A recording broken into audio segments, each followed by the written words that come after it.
Ladies and gentlemen, welcome to the Smoke Show. My name is Josh Smoky Hell Nelson, and this is another installment of Up in Smoke, where I turn the mic around and answer the people's questions for once.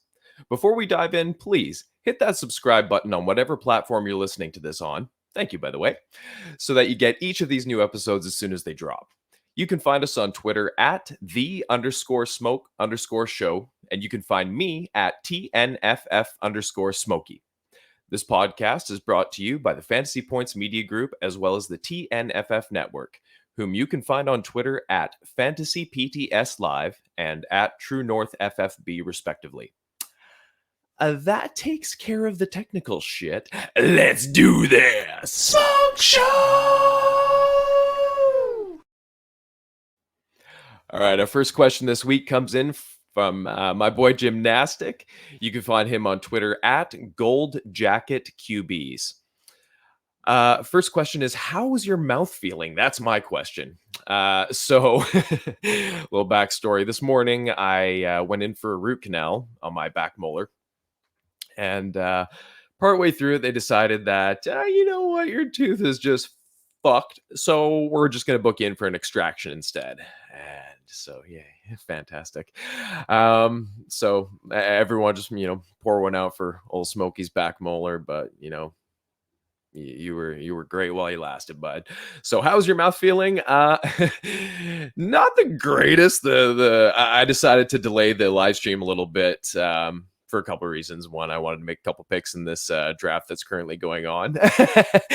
And I also wanted to wait till the numbing agent wore off a little bit. Yeah, it's going to be a little bit more painful, but you're not going to be dealing with Smokey talking like he just had a stroke or something like that. So my mouth is feeling okay. Well enough to podcast, so well enough to live stream. Second question is also from Gold Jacket QBs, but it's an actual fantasy one now. So his question is, the biggest fantasy impact player that was drafted in the past draft by each NFC East team. All right, let's dive in here.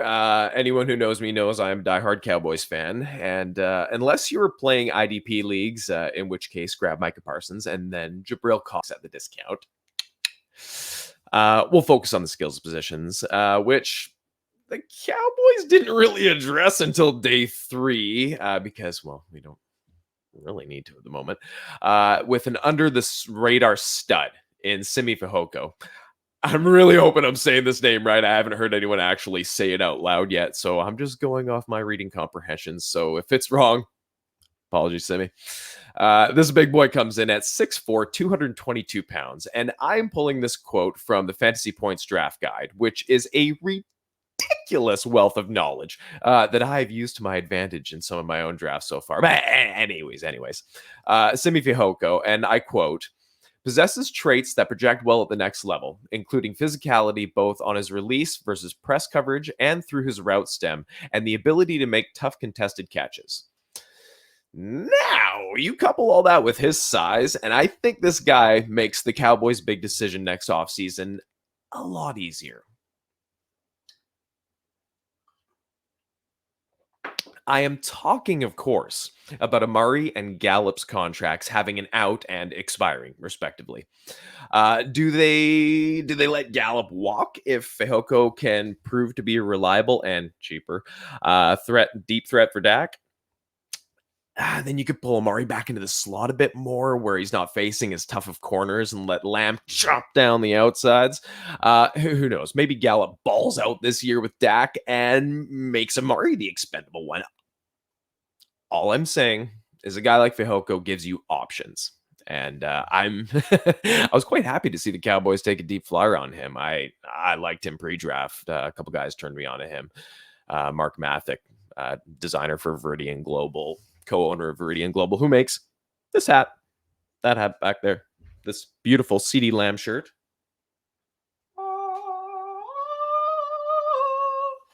Beautiful. He was one of the guys that was big on Fehoko, so thank you, Mark, for tuning me into that future Cowboy. Moved along, the Eagles. Devonta Smith. Eagles gonna eagle. I think it helps Jalen Hurts more than anyone, as you can get a guy like Devonta in motion on some jet sweeps. Also use him in the vertical game. The kid's a stud. though basically a stretched out version of. But I think the Eagles could have finally grabbed the correct wide receiver. We'll see. The football team of Washington area. Round 3 picked Diami Brown, which was a great, if slightly developmental pick. I like his skills. I'd like to see a bit more weight on him to outmuscle those NFL corners, though. I hate how much I love what the football team has been doing over the past year with their moves. I hate it as a Cowboys fan. I fucking hate it. They're they're getting locked and ready to go, man. If Fitzy can do Fitzy things this year and bring that magic, it's gonna be a fun team to watch. Minus 2 games a year. The Giants. Well, I guess we have to talk about Kadarius Toney, or not. Next question comes in from at Matt Donnelly FF. That's 2 T's, 2 N's, 2 L's, 2 F's. Why do you love Dingus so much?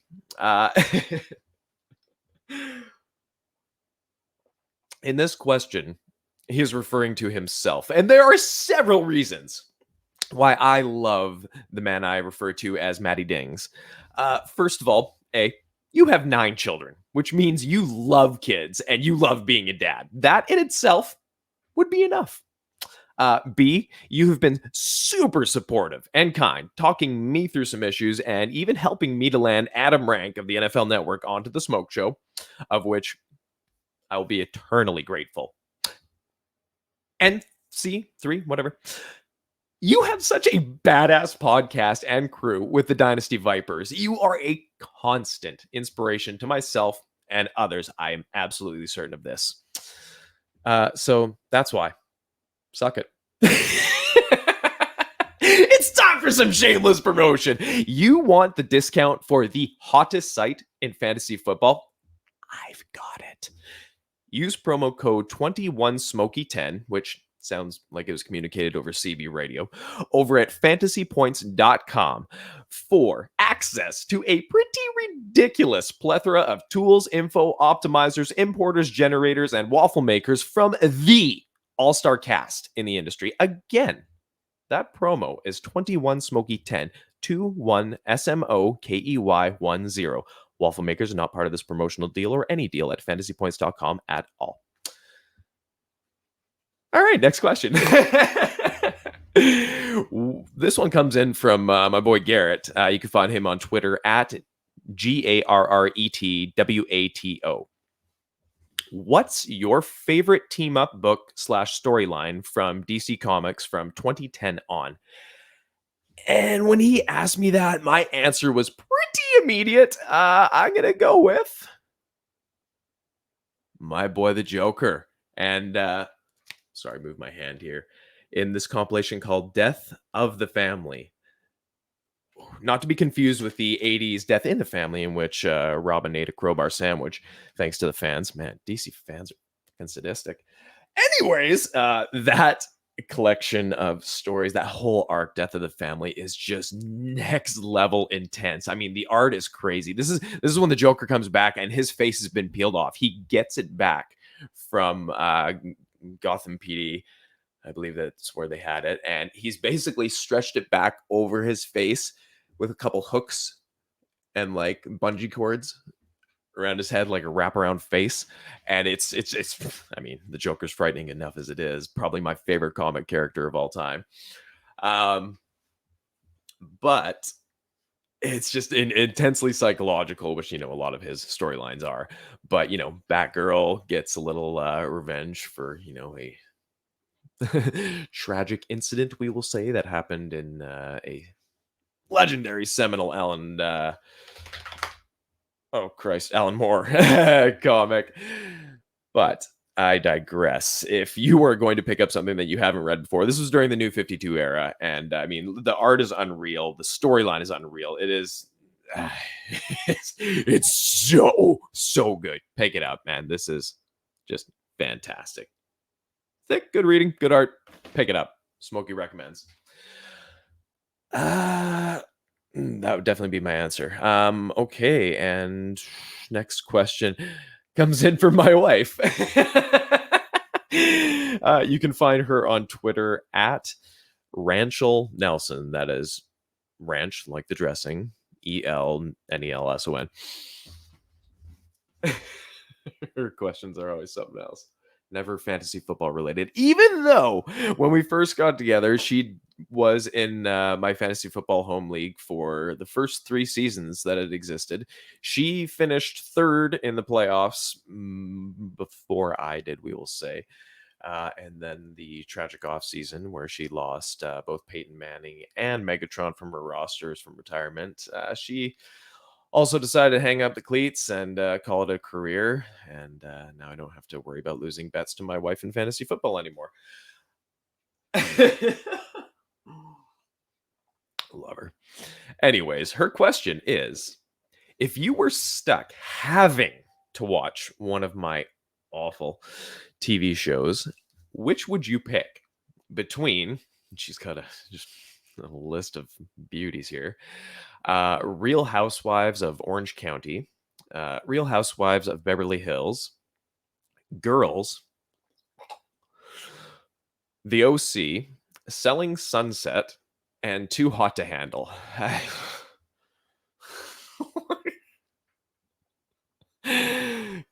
Damn, that's a terrible choice to pick between. I mean, you can immediately get rid of both of those Real Housewives shows.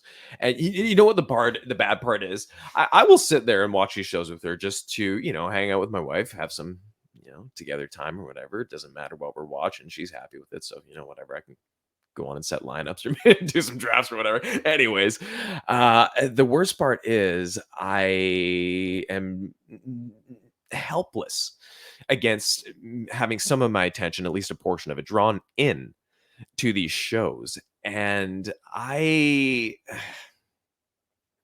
never been tested. I don't think I have a photographic memory, a eidetic memory, whatever you want to call it, whatever the proper classification is for it. I have an incredible memory though, like really, really, really, really good. And so that portion, that fraction of attention that is being devoted to these god awful shows, it sticks, and I end up probably absorbing more information from these shows than my wife is. But she loves that drama, as you can see from this laundry list. But so get rid of those Real Housewives shows.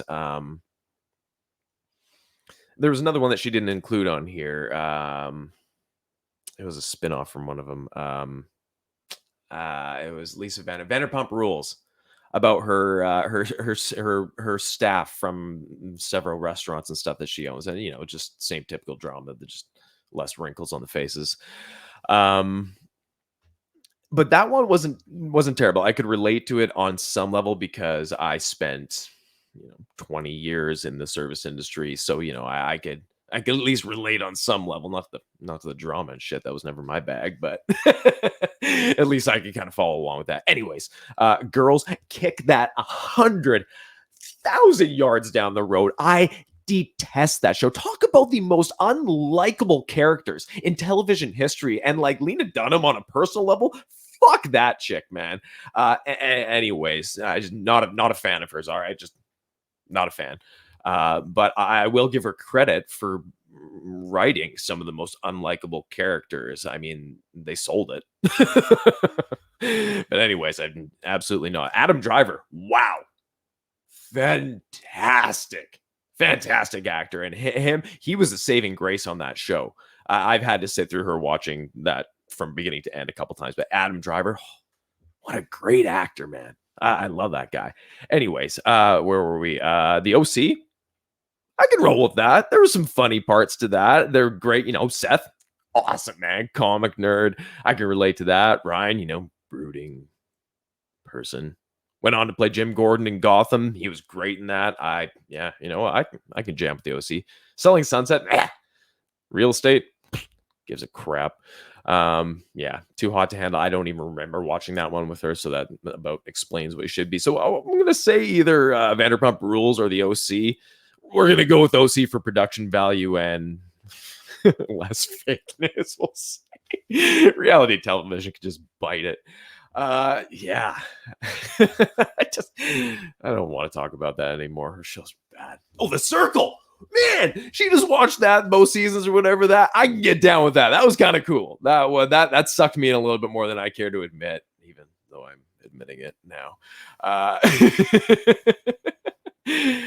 but yeah, let's cap it at that for this edition of Up in Smoke. Thank you so much for rolling with me. It's been fantastic. Look for this to drop. Fuck, I don't know, an hour or so. It won't take long to get this up. Anyways, I'm out.